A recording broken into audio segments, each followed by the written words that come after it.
Euroopas on tulemas suur muutus, kuna üha rohkem riike mõistab, et viisakuse ja korralikkuse aeg on läbi. Islami võimu haaramine on saabunud ning nad peavad vastu hakkama. Ja üks peamisi viise, kuidas nad vastu hakkavad, on burkade keelustamine. Sest nagu sa tead, on burkade üle juba väga kaua aega vaieldud. Kas naistel peaks olema lubatud end täielikult katta? Kas see on usuline õigus või kujutab see tegelikult ühiskonnale ohtu?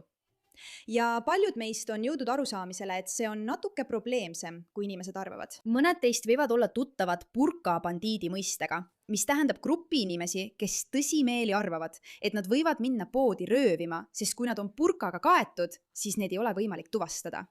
See on sellest väga hea näide. See on siis Pakistani mees, kes tabati Suurbritannias varguse ajal burkat kandaseks. Kuna burkadest on saanud usuvabaduse sümbol, kuid paljuski on need tegelikult lihtsalt sümboliks süsteemi kuritarvitamisele ja pilkamisele, mis neid usuvabadusi võimaldab. Mida ma selle all mõtlen? Vaata, ma olen täiesti selle poolt, et inimesed võiksid avalikult kanda, mida iganes nad tahavad, seni kuni see pole avalik sündsusvastasuseks. Nii et kui keegi on väga alasti, siis millal sa küsid endalt, kas keegi, kes on täielikult kaetud, täiesti tuvastamatu, potentsiaalne turvarisk, võib-olla peidab end ja teeb midagi ebaseaduslikku?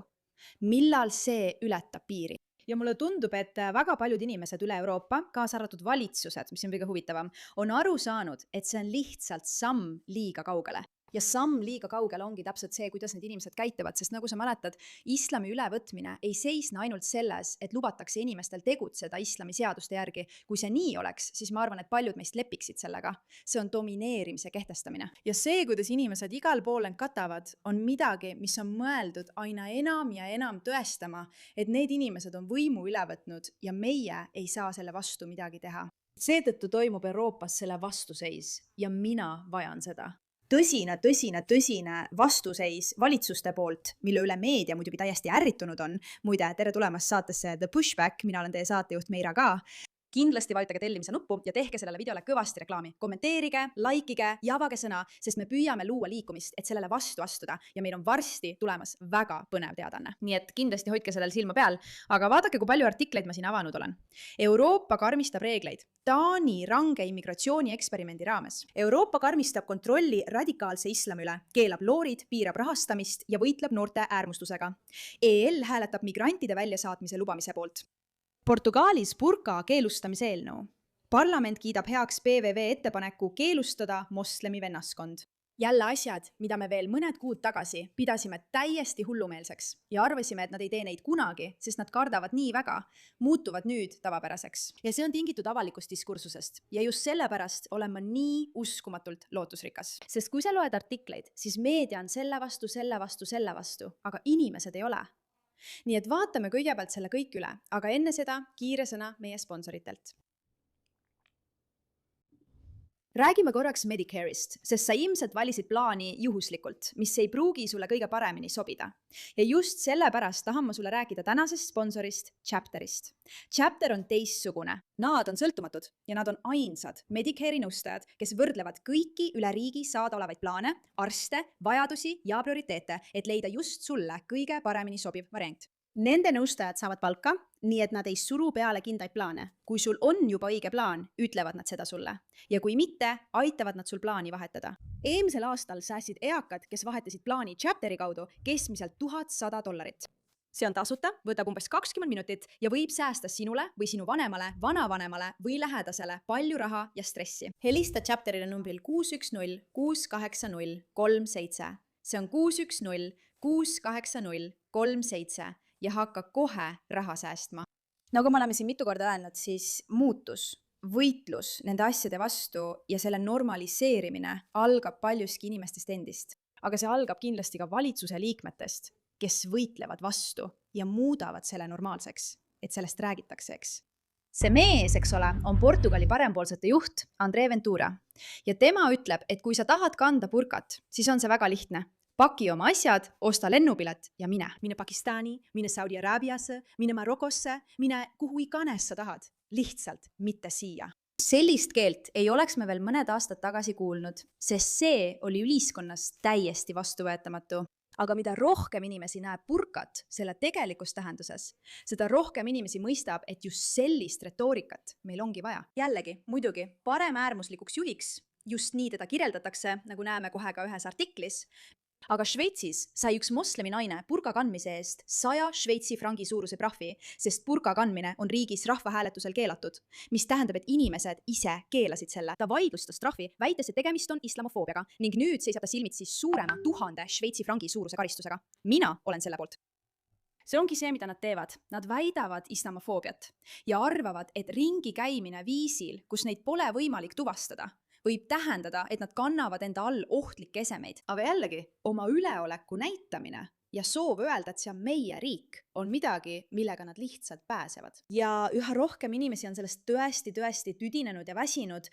Jällegi, kui ma räägin enese kehtestamisest, siis see on midagi, mis muutub. Sest Hollandis töötatakse nüüd selle nimel, et keelustada ja nad peaksidki seda tegema. Sest kõik selle juures, kui sa kuulad oma sisetunnet, karjub, et see on probleemne. Unusta usuvabadused. Kõik selle juures karjub, et see on probleemne. Nüüd vaatame, kuidas meedia sellest räägib. Portugali parlament kiitis heaks burka keelustamise eelnõu, mida nähakse moslemi naiste sihtimisena. Nii et sul on parlament, eks ole, kes kiidab midagi heaks. Aga loomulikult tuleb meedia välja ja ütleb, et see on suunatud moslemi naiste vastu, eks. Portugali parlament on heaks kiitnud eelnõu, mis keelab avalikus kohas soo või usulistel põhjustel kantavad näokatted, mida nähakse sammuna moslemi naiste vastu, kes kannavad näokatteid. Mul on selle kohta 2 asja öelda. Ma arvan, et tegelikult on sihikul need naised, keda sunnitakse kandma prügikotte. Olgu, see on minu isiklik arvamus, et tegelikult kaitstakse naisi ja kogu ühiskonda, kui sul on võimalik näha inimest enda kõrval. Sest ebamugav on, kui ei saa. Ja see pole ainult ebamugavuse küsimus, see võib olla ka tõeliselt ohtlik ja me oleme näinud, et nad kuritarvitavad seda, eks. See pole lihtsalt nii, et nad tahavad seda teha ja paluvad seda vaikselt teha. Ei, nad kasutavad oma burkasid, nad kasutavad neid selleks, et minna välja ja varastada. Muidugi mitte kõik, mitte igaüks. Aga jällegi, kui su nägu on kaetud, oled sa tuvastamatu. See on probleem ühiskonna jaoks. Euroopas karmistab Euroopa haaret radikaalse islami üle, keelab loorid, piirab rahastust ja võtab vastu ulatuslikke uusi äärmuslusvastaseid seadusi. Euroopa valitsused kehtestavad ulatuslikke uusi seadusi, et piirata radikaalset islamismi, karmistada usulise rahastamise kontrolli ja piirata nägu katvate looride kandmist avalikus ruumis. Prantsusmaast Saksamaani ja Euroopa Liidu koordineeritud tegevuse toel on mandril käimas viimaste aastakümnete karmim julgeoleku ja integratsiooni kampaania. Ja mina olen selle poolt, eks. Vaatame siis mõningaid asju. Prantsusmaa on võtnud juhtrolli oma märgilise separatismi vastase seadusega. See seadusandlus annab valitsusele õiguse laiali saata usuorganisatsioone, mida peetakse vabariigi väärtustele vasturääkivaks ning kehtestada range kontroll mošeede ja usuliste ühenduste välisrahastuse üle. Pariis läks veelgi kaugemale, tehes ettepaneku keelata alla 15-aastastel tüdrukutel avalikes kohtades loori kandmine. Saksamaa järgnes otsustava sammuga 2025 aasta novembris, keelates organisatsiooni Muslim Interactive, kuna see levitas äärmuslikku ideoloogiat. Võimud teatasid, et rühm propageeris kalifaadi loomist ja sihtis noori selliste platvormide kaudu nagu TikTok.